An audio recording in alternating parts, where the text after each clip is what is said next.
All right, bro. Kamusta? How are you? Kamusta? Okay naman. Tingnan mo, This was totally uncoordinated, right? nag-pink ako dahil sa topic natin. Dahil ayoko sana makalimutan ng mga tao kung sino pa rin binoto ko at the end of the day, because I'm going to rip into into a lot of people who voted for the person that I voted for, Lenny Robredo. I was pinklawan myself, and I still am pinklawan. Pero grabe naman bro, ang behavior ng mga kapwa kakamping, grabe bastusan na at saka naniniwala din sa fake news at saka conspiratorial din mag-isip. Lalo na ngayon na lumabas na ang mga politiko na ayaw nila ay popular, mataas ang trust rating Number one, si Sarah. Talo pa niya si Junior. Oh, di ba? Talagang next level. Before we go to yung bardagulan, bro, I just wanted to ask, nagulat ka ba na lamang ang Duterte sa Marcos? That's a good question. My sense though is, I mean, you saw my explanation. I don't. No, sorry. You don't do Twitter pala as much. No, I had a 3-level explanation. One is honeymoon phase. All Filipino presidents except Gloria Hello Garcia Arroyo had high. Second was what I call asymmetrical accountability. No. So what I think, and then third was democracy fatigue. All of these things I discussed. But the second one is interesting. So my sense is, when I say asymmetrical accountability, is always the idea that when you talk about charismatic leaders, because Duterte and Marcos are charismatic brands, maybe not Junior himself, but they're charismatic. A la Weber, right? They're supposed to have magical power. So when things go wrong, you blame the institution, you blame the underlings, you never blame the leader, because the leader is the true savior. You have to have faith in them. My sense is this asymmetrical accountability had double advantage for Sara because she's the vice president. So while Marcos escaped the accountability of his underlings, kasi yung cabinet ni Marcos had the lowest rating among government agencies, right? They're even lower than Congress and Senate. And then the president is higher than the Senate and the Congress. So that's interesting.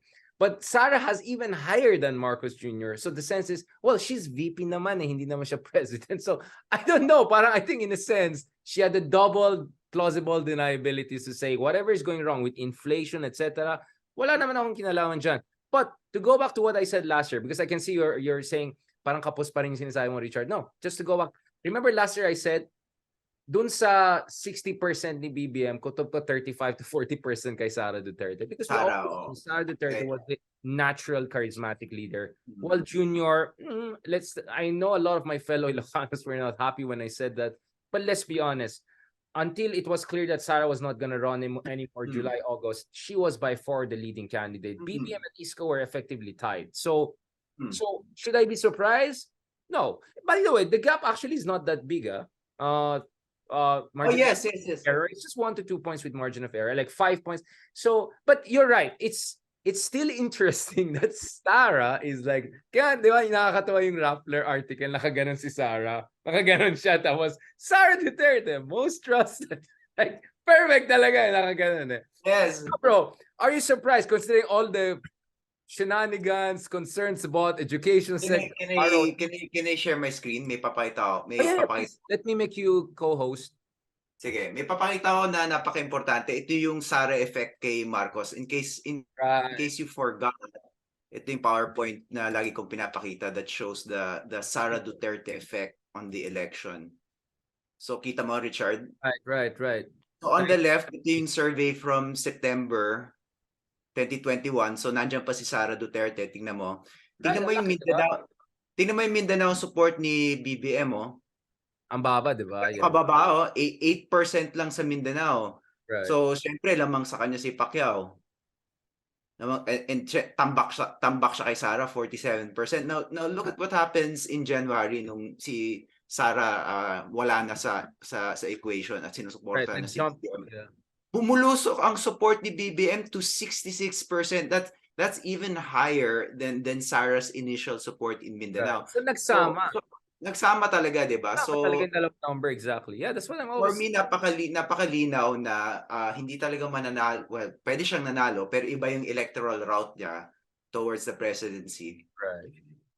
Kasi ang naging electoral route talaga ni BBM towards that majority was yung Mindanao, right? So kung hindi dahil kay Sara, hindi mananalo si hindi mananalo si BBM the way he did, I think. The way he did. He could have still won, but not the way he did. So just to reinforce your point, bro, of course, ang ginamit nating source nun ay Pulse Asia. So baka hindi rin tayo speaking of paniwala sa which, mga iba na nakikinig dito.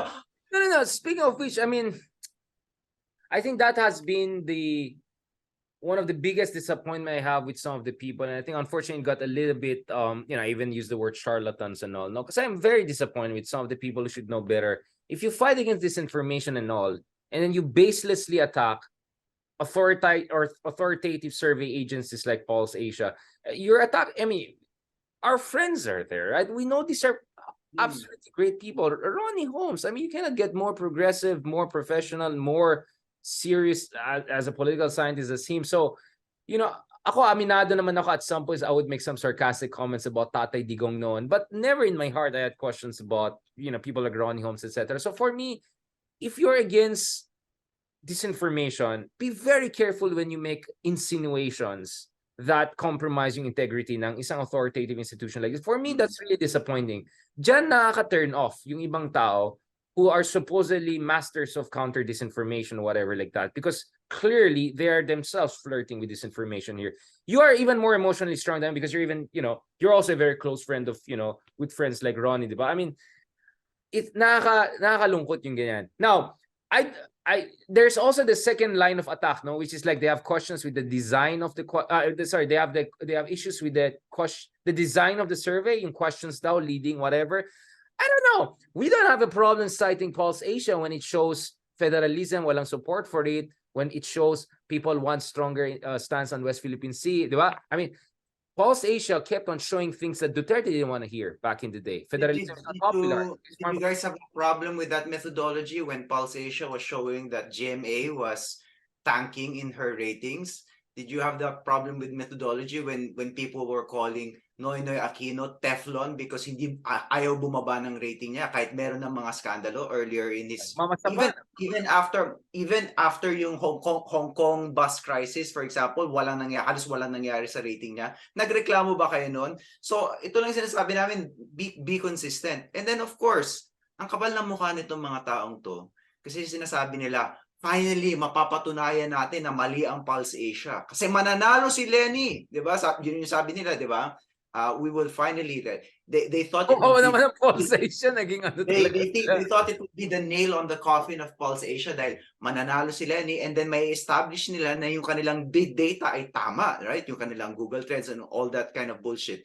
Now, if you had humility, what you would have done was, one, acknowledge na mali yung prediction na yun at tama pa rin yung Pulse Asia. And then if you had further humility, you would say that, given na nagkamali ako dati at Pulse Asia yung tama, there's a high probability na tama yung Pulse Asia ngayon dito sa rankings na to. And ito lang talaga, kung sobrang bulok ng Pulse Asia, kung sobrang false ng Pulse Asia, ba't di pa yan nagkakamali? I mean, but di pa yan nagkakamali in terms of predicting. Mind conditioning daw. Mind conditioning. So sinasabi niyo lahat ng Pilipino nagpe-pay attention dyan sa karamihan ng mga Pilipino nagpe-pay attention dyan sa mga survey na yan, 'di ba? At tatanga-tanga na lang sila nakikinig sa mga survey. There's also SWS, diba? It's not like SWS is too different from Pulse Asia, right? I mean, yes, that's my point. It's not like Pulse Asia is the only. I know like there are issues with exit polls. There were times, but come on, it's not like Pulse Asia showed Lenny was like 20 points ahead of Marcos, and then SWS showed that she's 40 points behind. Hindi. Okay, ganito let me be very clear. There are some poll survey agency but parang I'm not sure about it, di ba? Ano yan, consultants yan. Okay, we're not gonna name names, right? Yes, yeah. I'm not saying all survey agencies are legit, all right? Number one. Number two, I'm not saying there was no vote buying and other kind of shenanigans in election. There was, absolutely. And number three, I had 3 vlogs about all these concerns about VCMs, the log issue, the transmission issue, just to get to the bottom of this. But still, I'm not getting to the bottom of this because we still don't have a smoking gun. It's still an ongoing discussion. A part of me lang is like just smirking, like, parang you're just giving a taste of this, their own medicine to what they did to Lenny after 2016. But come on, papastusin mo ng politician ng ganito. Tapos ano yung basihan mo? Yung ganon, parang medyo malabo. And for me, Sige, ano nang gagawin natin? Di wala na, tapos ng laban. Di lahat the entire system is taken over by conspiracy. Di ano nang gagawin natin ngayon? Which is not very different from some of the, extreme left people are saying the whole thing is a capitalist bourgeois conspiracy. Wala, the only way forward is a proletarian revolution. Like how are we gonna get out of this mess if everything is a conspiracy? If lahat bayad, lahat bayaran, lahat ganon, di ba? And that's a funny thing eh. The other side used to use the term bayaran to attack journalists. Now we see some other side using the term bayaran to attack polling agencies. So what's going on here, bro? I don't think this is healthy for democracy. This is healthy for the opposition. It's so weird nga, because you're saying na parang you should protect the institution of journalism, and a lot of these people, like, sinasamba nila correctly, I think, many times yung mga truth-telling journalists, but like another institution of truth is actually academia and research firms. Yep. And Pulse Asia is not composed of professional politicians. It's actually composed of academics, Ronnie Holmes, Ana Tabunda, yung mga consultants sila, puro mga academic. That's also why I'm very defensive of Pulse Asia. Ito yung bias ko. I'm an academic, and it's a firm run by academics. And pwede ba, wag lang journalists sana ang i-defend natin, kasi kami mga academic, we are also beleaguered truth tellers. And if you are besieging that institution of academia, of truth tellers, you are directly contributing to yung post-truth world na sinasabi nyo you are so against, di ba? So mahiya naman kayo ng konti and give us academics a little bit of a break. I want to shift a little bit, bro. I want to shift to Please go ahead, because you are supposed to talk about what is to be done, right? I mean, go ahead. Well, a little bit of a shift na mas sympathetic naman, na hindi puro bardagulan. Hey, kasi we're here lagi natin nilala itong mga Google Trends, anti-Pulse Asia people, yan yung theme natin dito. Pero I just want to acknowledge na, of course, dahil fundamentally mas marami tayong agreement with them kaysa sa disagreement, di ba? Because we all want a kind of democratic future, and we don't want itong democratic backsliding, and against tayo sa human rights violations, against tayo sa pagsisinungaling, against tayo sa pagnanakaw. Right. And I understand why you want to deny reality at this point, kasi the reality is saying that you are alienated from your fellow Filipinos. That's what the reality is saying. That's what the surveys are saying. Na actually the Philippines is not a divided country. It's not. Most Filipinos are united under the Duterte Marcos regime. And there's no division by far. There's no division. You are an outlier. We are an outlier. Napakasakit nun. To feel so alienated from your fellow. Mahal mo yung Pilipinas, mahal mo yung mga kapwa Pilipino mo, pero yung pag-iisip nila yung mga yung political principles sila ay taliwas sa political principles mo. That's painful. Now, do you feel that too? Because I feel that pain. But I'm not going to deny reality just because I feel that pain. But the pain is real, bro.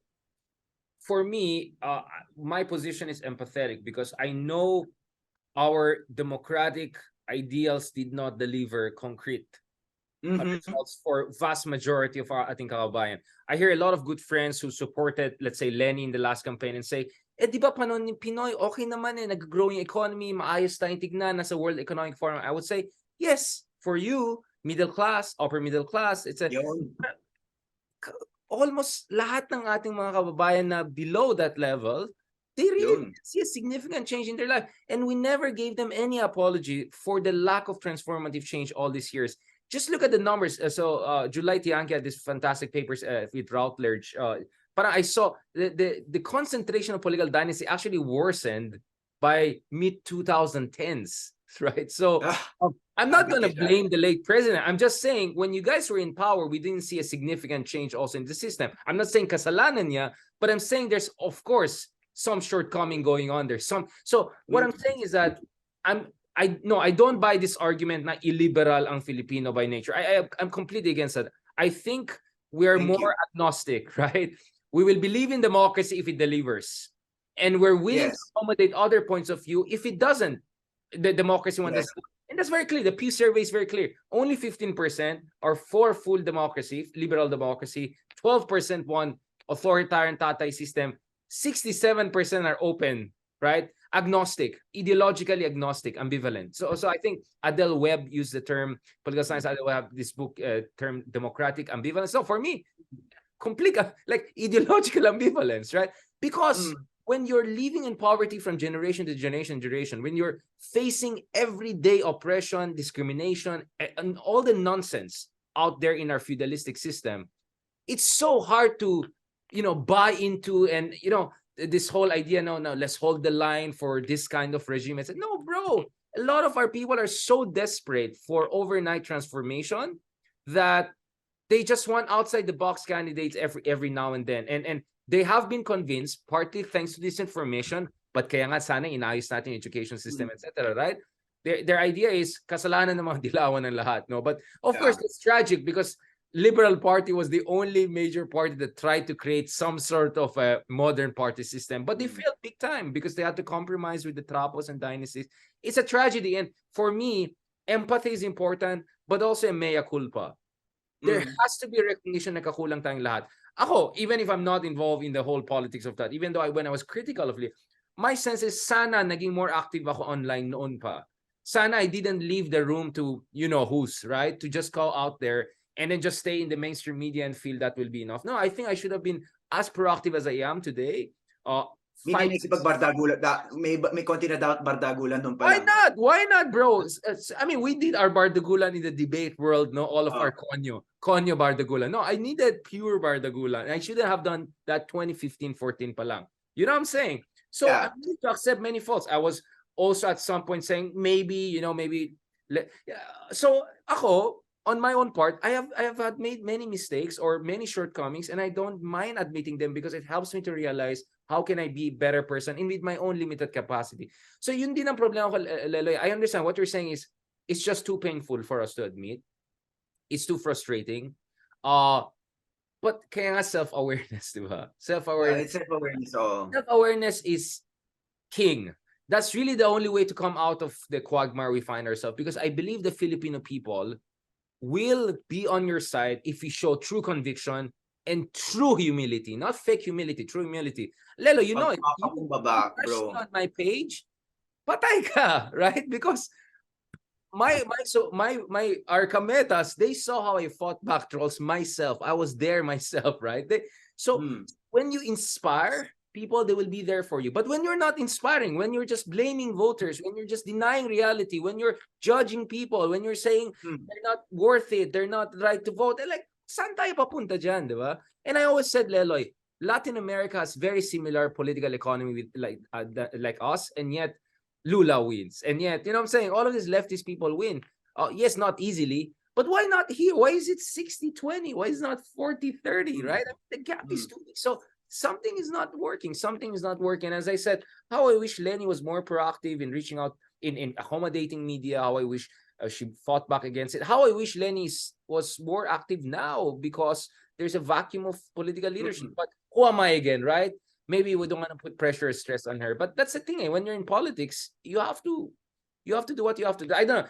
Again, you're absolutely right, Lelo. Yeah, we're not here to, beat down the, I'm saying, like, I mean, we're not here to be cruel, right? Yes. We're here to say what is not being said among certain quarters because of all the reasons we mentioned. So we're not complete outsiders to these people, right? They know where our heart and convictions are in general. We all want a progressive, better Philippines, but we cannot get there if we're stuck in this echo chamber. And the problem with this echo chamber is that it's alienating everyone. It's pissing off everyone. They try to cancel me. They try to cancel Vico. They're canceling Pulse Asia and our friends there. I mean, saan na tayo mapatpad nito, diba? This as the current rate, yeah. Anyway, meron akong isa pa, nag-share ako ng screen ko ulit, Richard. This is an article by my mentor, si Professor Patricia Abinales. And he's trying to explain bakit popular si Digong, di ba? And a lot of those people na ayaw nilang tanggapin na popular ang Duterte brand, they try to deny reality, but these are facts that contribute to our understanding bakit popular si Digong despite the fact that he was kidding. Ito sinite ni Professor Abinales, si Jojo, si Professor Charmaine G. Ramos, who wrote that in his first 3 years in office, Duterte had overseen the highest level of social spending witnessed in the 3 decades beginning in 1986, with 2017 to 2018 government social spending at its highest level for 32 years, both as part of public spending and percentage of GDP. Now let's explain what that means. Meaning yung paggasta ng gobyerno para sa social welfare ng mga tao ay tumaas at ito yung pinakamataas since 1986, right? So in other words, this is a kind of government transfer of wealth from the rich to the poor, kasi ang tinatax mo yung mga mayayaman at yung mga nagbe-benefit sa social spending, kagaya ng mga tumatanggap ng CCT, although alam naman natin na yung CCT nagsimula kay Noynoy, ay yung mga mahihirap, pero na-turbocharge talaga yan under Duterte. Ito yung graph, di ba? Yung social services, pataas kasama dyan yung CCT, for example. Economic services, pataas din, right? Sure ka lang para pakita ko dun sa mga ibang supporters natin, yung mga kameta, para makikita na yung sinasabi mo. Yeah. Okay, para lang makita. Yeah, please go ahead. Ayan, di ba? So, and then I'm going to, and then anong epekto nun? Anong epekto nun? Yung real effect nun? Ito, World Bank data, ito yung Gini coefficient. Now, ang Gini coefficient, minimeasure nito kung gaano ka unequal ang society. So, kung mataas ang Gini coefficient, one person gets everything or everything is... malaki ang pagkakahiwalay ng mayaman at mahirap. Okay? So, nung panahon ni Gloria mataas, this is 2003, 46.6. 2006, 47.2. Bumagsak ng konti nung 2009, 46.3. Tumaas ulit nung 2012, 46.5 under Noynoy. Pero ito yung ito yung mga big drops natin, no. 46.5, Aquino na yan, di ba? Right. And then by the time you get to mid-Aquino period, bumagsak ulit 44.6. Good job, Noynoy. Pero tingnan mo itong mga sobrang laki na bagsak, 44.6 to 2018, 42.3, that's under Duterte already, di ba? And then from 2018 to 2021, bumagsak ulit, 40.7. Of course, the rest is pandemic, so we cannot blame President Hindi natin nila. Pero actually, 2021, may konti ng pandemic effect yan to 40.7. So if you look at the most significant drops in inequality sa Pilipinas na nakita natin since 2000, it's under Duterte. But it started under Aquino, just to be fair. Started under Aquino. Yeah. Pero yung pagka-sustain nun is under Duterte, and that's explained by, for me, it's easily explained by this graph. So okay, this graph, bro, this is the number. I want to ask you qualitative question. Yung idol mo, do you think malaking kinalaman ni paring Jokno dyan? Or people like Jokno, the heterodox, outside the box thinking guys, because he was the budget management guy, right? And he became... Well, I think napag-usapan na natin to, Richard, di ba? It was in a way a kind of perfect 1-2 punch, and hindi dapat natin sabihin na na si Duterte lang ito. Kasi ang nangyari dito is dahil si Noynoy medyo conservative, ayaw gumasta, ang laki ng surplus. Right. So dahil kay Noynoy, maraming nagasa si Duterte, at dahil maraming nagasa si Duterte, bumaba yung inequality. Pero bro, kasi tumaas din yung percentage. So it's not just the volume, but as a percentage of GDP went higher under Duterte. So I'll give credit to him there. Kasi if it's just the absolute numbers, I would say, well, marami kang nakuha kay Pinoy. Pero inakyat niya as a percentage of GDP. So that's a conscious prerogative of the executive. So kaya I'm wondering, is this a Jokno effect, something going on there? Because I could see that on the infrastructure spending front, ang taas, almost double from 2.53 to almost naging 5.5 to 6, no? So for me, that's great. We need that. And this is what we have been saying forever. So yeah, in fairness, I want to point, because yung mga kababayan natin, marami sa kanila na nag-benefit dito sa increasing social services. By the way, you want to maybe break it down. What do you mean by social services? 4Ps lang ba to? Infrastructure spending ba ito? Healthcare spending ba ito? Can we break it down para maintindihan natin? Yeah, siguro, social services would include that. And then it would include education as well, diba? Because that's a social service, yeah. But what I want to emphasize there is talaga, effectively, it's a transfer from the, because karamihan ng taxes natin are progressive taxes, meaning mas mataas yung binabayad na tax ng mga mayaman kaysa sa mga mahihirap. So effectively, this is what economists call transfers. Bumababa yung kayamanan. Wait lang, post-train law ba to? Di ba binabash ng mga kaibigan natin, ekonomista na iba nung... See, I saw an angle. I found it. Patay tayo dyan. Sa train law, pang ano daw to. I saw an angle. Grabe, bro. Hello? Yeah, sorry. No. I saw what happened there. I don't know if you saw what happened there. Is this a post-train law situation, right? Yeah. I don't know. It's possible kasi, well, you know, may train law also boosted social spending dahil nga may And resources, fiscal resources. additional syntax ang train law, eh, 'di ba? So Correct. you know, I kind of really like train law. So ano yung conclusion ko dito? Sure. Marami sa mga ating mga fellow kakamping ay naniniwala na bobo yung na either mali yung Pulse Asia or bobo yung mga sumusuporta kay Sara Duterte. Hindi po sila bobo. Dahil kung tignan nyo yung economic effects ng presidency ni Duterte, kahit sabihin nyo pa, even if we say that a lot of that is because of Pinoy, kailan nila naramdaman yung pagbagsak ng inequality? May lag effect, yeah. Naramdaman nila during the years of 2017, 18 to 2020. Doon nila naramdaman yung pagbagsak ng inequality. Napakalinaw nito sa World Bank data. So kung mararamdaman mo yung mga epekto na yun ng panahon na yun, can you blame these people for saying na ang dahilan nito ay dahil kay tatay? Right. Hindi. Is that a stupid thing to say? Maybe it's an uncomplex thing to say because multifactorial yung reason, right? Pero hindi siya bobo at legitimate siya na Right. argument. There's a rationality going on here based on some deliveries of concrete. Not to mention, bro, Duterte's attack on oligarchs. Of course, we know in execution it was highly politicized and all, but ewan ko, kung ikaw ay isang ordinaryong Pilipino at nakikita mo yung presidente mo, openly in-attack itong mga untouchable na big businessman and all. Again, I have big issues with the specific businessman he targeted, and I can talk about Dennis Uy and all. But if you are an ordinary, you look at that and say, diba, it gives you also a psychological sense of empowerment. What I'm saying is that Duterte, the Duterte era or the Dutertismo as an agenda of governance had a concrete side, populist side to it, increased social services, but also had a very profound psychological side to it, which is the idea that we can attack US, we can attack superpowers, we can attack oligarchs. You get what I'm saying? Like, you cannot empathy. Without empathy, you cannot be intellectually competent. Intellectual competence means the ability to be in someone's shoes and to analyze the median voter, right? Or the median citizen. And this is what we're doing here. For a moment, forget your Lelo Claudio teaching in Berkeley. For a moment, forget your Haydarian and you're a vlogger, right? Pakatao tayo.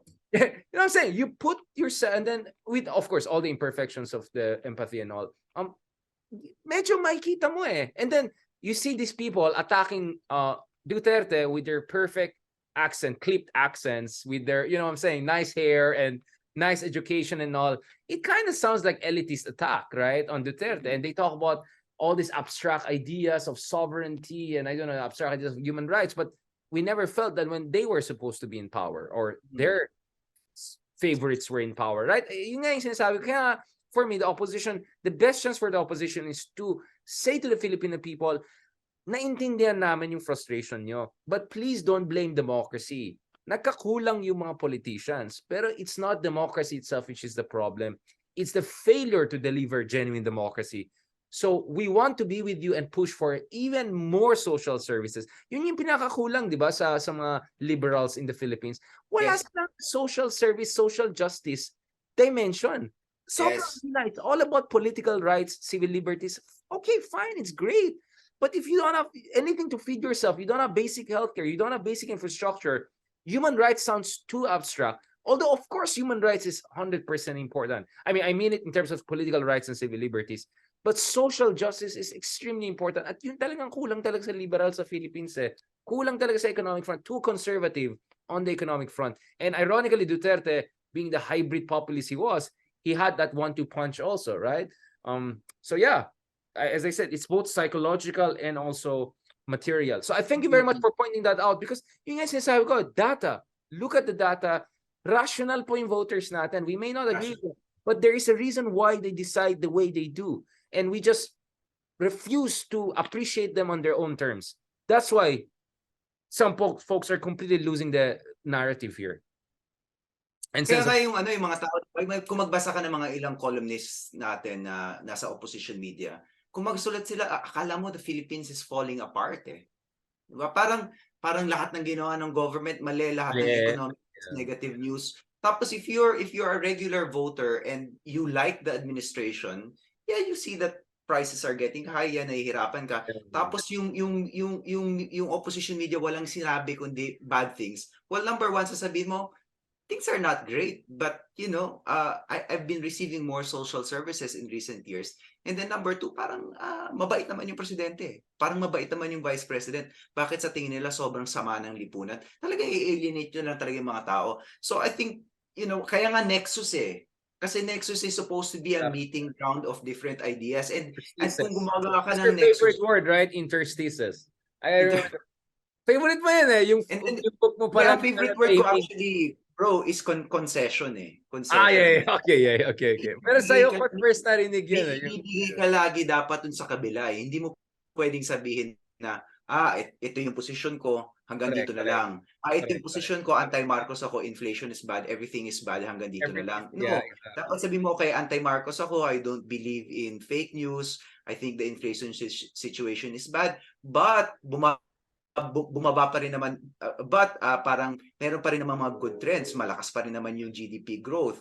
It seems as if yung social spending is still high, right? And then of course, it seems as if hindi na tayo binibenta sa China. Yung laging yes but, laging may but. And of course, sa Pilipinas kasi nangyayari sa atin, of course, and in the entire world, obviously, nagkakampo-kampo tayo, di ba? Tapos pag nasa kampo ka na, feel mo pag may sinabi ka na taliwas doon sa popular beliefs ng kampo, traitor ka. Actually, in a fundamental way, hindi ka traitor. Because pag may sinabi kang belief na taliwas doon sa kampo mo, pinalalakas mo yung kampo mo eh. Because binibigyan mo sila ng critique, binibigyan mo sila ng things to... Real friends stab you in the front. Real friends... Oo naman, oo. Yeah. Totoo yan. And so, like, for example, I didn't like the fact na si Lenny, for example, yung kanyang campaign tagline is sa gobyernong tapat, angat buhay lahat. Because I thought that was very passive. Diba? Kasi kailangan mo lang maging tapat and then aangat na yung buhay. It's so 2010. And it's actually another version of walang korap. Pareho lang siya sa walang korap, walang mahirap eh. Kasi yung walang korap is tapat. Yung walang mahirap na part is angat buhay lahat, di ba? It's actually the same tagline. Alam naman natin na ayaw na ng mga tao ng walang korap na mahirap eh. Ang gusto ng mga Pilipino is active governance, yung may ginagawa ka. That's why yung preference ng voters nung last election is they looked for the candidate na may magagawa. They weren't looking for the candidate na hindi corrupt. They were looking for the candidate na may magagawa. And if ganun yung electoral landscape, tapos ang campaign tagline mo is halos eksakto sa campaign tagline ni Noynoy Aquino noong 2010, magkakaroon ka ng problema dyan. Now, does this make me anti-Lenny? No. I think this makes me a person who wants to invest in the future of the opposition and make it, more in tune with the times and our own in tune with the times. Yeah. Hindi ako traidor. I feel that in that process of critiquing, I am in fact more of a genuine pinklawan because I want to make the pink strong by my critique. I mean, Lele, maybe you're not hearing it as much, but believe me, behind the scenes, I'm getting a lot of messages of encouragement by a lot of people I would have expected to take what we say wrongly, but no, they were very happy. In fact, we had the pleasure of interviewing Ben Bernabe the other week, who was the head of the communications for Volunteers for Lenny, and we had a very nice constructive discussion. So please, yes. So I'm very happy. I'm happy to see that even people who are involved inside the campaign of Lenny can see where you and I are coming from. We're not here to say, oh, mas magaling kami sa inyo. Kasi alam ko yung attack nila sa atin eh. Itong dalawang pakit na yan, nandyan lang yung loner tong dalawang niya to. Of course, they can say whatever they want. Kami, nandun sa ground. You know what I'm saying, right, Lenny? Like, yeah, why do you make it like that? We're not here to grandstand. We're not here to... No, we're here because we see the big picture and we're worried for where the country is going. Kawawa yung mga voters natin. Kawawa yung... Think about the 15 million who voted for Lenny. Don't they want next time 25 million, next time 40 million? Of course, that's what they want. Right? But that's not gonna happen if hanggang dyan lang tayo na denialism and attacking and canceling people, etc., including people who are supportive of their agenda, etc. So I'm really... But so in short, Lele, you don't have to apologize for anything. I think I'm very optimistic that more and more people are seeing where you and I are coming from. They appreciate what we're trying to do here. And we're not heroes. No, we're just saying what had to be said. It's just that mas makapal ang mukha natin dalawa. Yun lang naman eh. Hindi Actually, hindi genius yung Actually, bro, sinasabi yung natin. ano nga, it's not that we want to grandstand. I think gusto lang naman natin makipag-usap eh. Kasi wala naman nakikipag-usap dito eh. And in fact, the Right. fact, alam ko may mga nagtutroll sa atin kanina, pero just the fact na may mga pro Duterte, pro Marcos yun is actually, for me, a very good sign kasi Yeah, 1 pinapakinggan pa a.m. tayo. 1 a.m. Sige, may mga ano. gusto nyo kami pakinggan na pro Duterte, pro Marcos ka, nandiyan ka 1 a.m. sinasabi mo anong karapatan namin magsalita. Well, pinapakinggan mo kami. So I guess Exactly. sa tingin mo may karapatan kami, di ba? And thank you kasi gumigising ka na hindi ka pa natutulog dahil sa amin. So yun na yung karapatan namin na nandiyan ka. But you know what's sad here, Richard, is that hindi ako nagulat sa mga pangyayari. Unang-una, hindi ako nagulat na mataas si Marcos at saka si Duterte. Kasi ganyan naman talaga ang survey sa Pilipinas. Di ba? Pinakita mo nga yung mga, sa episode mo nga, pinakita mo sa mga kameta na ganyan naman lagi yung survey. Lagi naman may honeymoon Yeah, period eh. exactly. Ang hindi lang naman nag-honeymoon period si GMA. Because Hello, nandaya God. siya sa eleksyon. Oh, nandaya siya sa eleksyon. So, syempre, wala siyang honeymoon period. Pero lahat naman may honeymoon period. So, hindi ka magugulat. And of course, kung yung mga president na nanalo without a majority, mga president at mga vice president na nanalo below 50%, kung sila Right. nagka-honeymoon period, paano pa kaya yung president at yung vice president na above 50% ang panalo, di ba? Right. Ulul na lang tayo kung hindi tayo naniniwala sa data na yan given yung presidents. So yung hindi nakagulat. Pero bro, okay. Having said everything we said, there's sometimes talaga na weird yung surveys, right? So for instance, di ba cabinet din si Bongbong sa sarili niyang admin at ang baba ng rating ng agriculture secretary doon sa ibang survey. I think survey ni sila Maluti Kia, ang baba daw yung, may nakita ko online, I have to verify that na parang wait lang, as a president like you're 80, as an agriculture secretary you're like 40. That means How does that work? makes total sense for me because I think Filipinos respect the office of the president. May isa pa yon. Filipinos respect the office of the You're president. right, Diba? you're right. They like the office. So wala kasi It's the magna, it's na the July majesty of the talked office. about this. Mahal natin ang pangulo na wala tayong mga hari eh. Wala tayong never tayo nagkaroon ng royalty system. So the closest thing we have Meron. Talano. Marlica. the closest thing we've ever had to a king is the presidency. So Right. mataas ang respeto natin sa posisyon na yan. So hindi nakakagulat yung survey results. At yung isa pang hindi nakakagulat is nakita ko kasi syempre dahil nasa mailing list tayo ng Pulse Asia, makukuha natin. So makikita natin, 'di ba? Right, right. And then every time I get that email, in my head I go 3, 2, 1. Unleash the polls, di ba? Unleash the denialism. Kasi alam ko na yung False Asia. Yeah. Magta-trending na naman yung False Asia. So, it's what's sad here is that none of it is surprising. The result of the survey and the reaction of the hyper pinks, the hyper crazy pinks. And actually, I don't even want to call you pinks. Kayo nga yung mga traitor sa pink movement dahil ayaw nyo mag-improve yung pink movement. Dahil gusto nyo i-deny yung katotohanan as opposed to i-improve yung movement natin. Right. Last thing, parang sense ko mas good vibes ka at even ako, I mean, I don't know, I don't know how to put it. Because last time we talked about it, I think we were in a much more worried position. But I don't know, part of me feels cautiously optimistic that things are moving in the right direction in certain ways. Maybe not whether it's on the foreign policy, whether it's in terms of even people in the opposition recognizing. I don't know, am I being irrational here? Is it the vibes in the air? But a part of me is saying, maybe things are not as hopeless as we emotionally felt before. Maybe there's still room. It's just that we have to keep on pushing and do what we're doing. Balikan natin yung last episode natin, 'di ba? Na hindi simple yung mundo. Kasi yung Pilipinas, a lot of people think napakasimple ng mundo, either Duterte Marcos ka or Dilawan ka. Pero yung EDCA issue shows na hindi nga simple yung mundo kasi si Marcos ay ginagamit yung EDCA na produkto ng isang presidenteng Dilawan, 'di ba? EDCA is not Duterte, EDCA is Noynoy. So ang magkakampi talaga dito sa EDCA issue na to, si Marcos at saka si yung Marcos at ang kaaway nila Duterte, 'di ba? Sandwich si Digong doon. Di ba?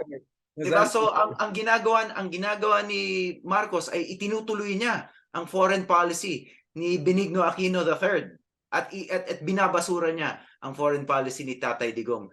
ano yan, short circuit yan. Pero itong mga moments of short circuiting ito yung mga moments na sa tingin ko nakikita ng mga Pilipino na ang politika natin hindi black and white, hindi team this or team that. It is about policy preferences. It should be about policy preferences. At nakita naman sana mga viewers natin na kahit kami, critical kami kay Bongbong Marcos, in general, mas gusto namin na mas na pinoprotektahan tayo, na gumagawa tayo ng deterrence against China, right? And it's those moments na shortcut mo yung politika that I think will force Filipinos to go, teka, hindi dapat kampo-kampo ang usapan dito. Dapat per issue ang usapan dito, per issue. So dito sa issue na to, kampe ako kay Duterte. Dito sa issue na to, kampe ako kay Noynoy. Dito sa issue na to, kampe ako kay Amy. Dito sa issue na to, kampe ako kay Risa, ganyan.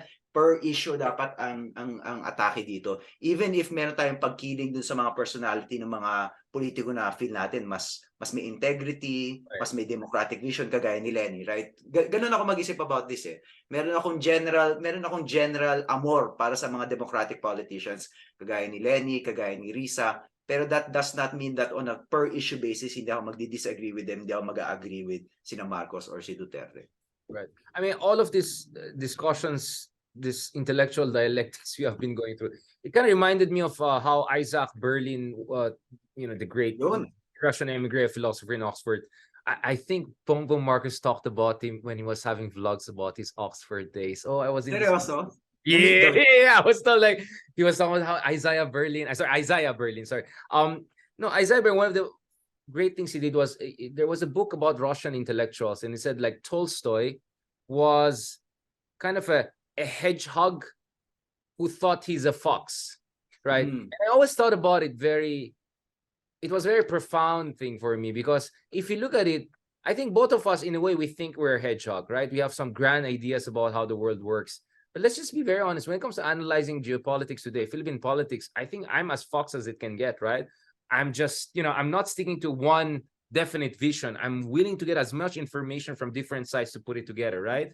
I just for me, I always go back to that, and parang I always felt I'm a hedgehog with some grand ideas about life and world, etc.